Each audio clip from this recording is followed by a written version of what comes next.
let me tell you the salient features that should be done on Eid al-Adha or Yawm al-Nahr.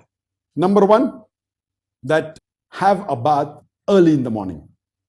Number two, put perfume on yourself. It's a sunnah. Number three is that wear the best of your clothes. Number four, say the takbirat. Number five, preferable, do not eat anything before the Eid prayer. Number six, go to pray early.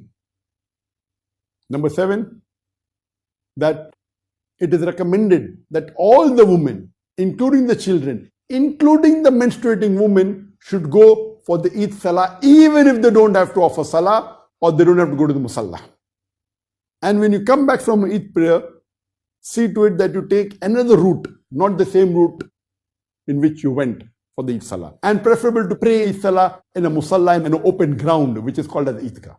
Now, what is the reason that our beloved Prophet ﷺ recommended that all the women and the children, including the menstruating women, should go for the Eid Salah, even if they don't have to offer Salah, even if they don't have to go and pray? What is the reason? Why the Prophet said that you go from one route and when you come back, take the other route?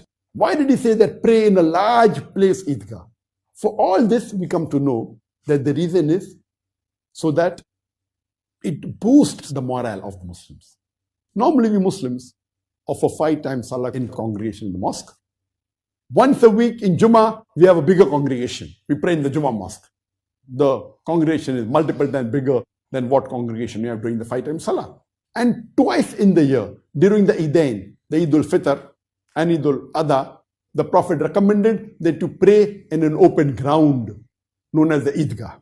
Why? So that a larger number can gather. Imagine if you're living in a village and during the Eid Salah, come to know there are 30,000 Muslims, there are 40,000 Muslims. The morale of the Muslims is boosted. And if you're living in an area which has got non-Muslims also, the non-Muslims will think 10 times before interfering with the Muslims. Oh, the Muslims are 30,000 in number, 40,000 in number. Imagine if you're living in a big city and if you pray in one Eidgah in which 100,000 gather or a few 100,000 gather. Imagine the scenario. It will boost up the morale of the Muslims. And at the same time, would give a non-Muslim thought that they better not interfere with the Muslims.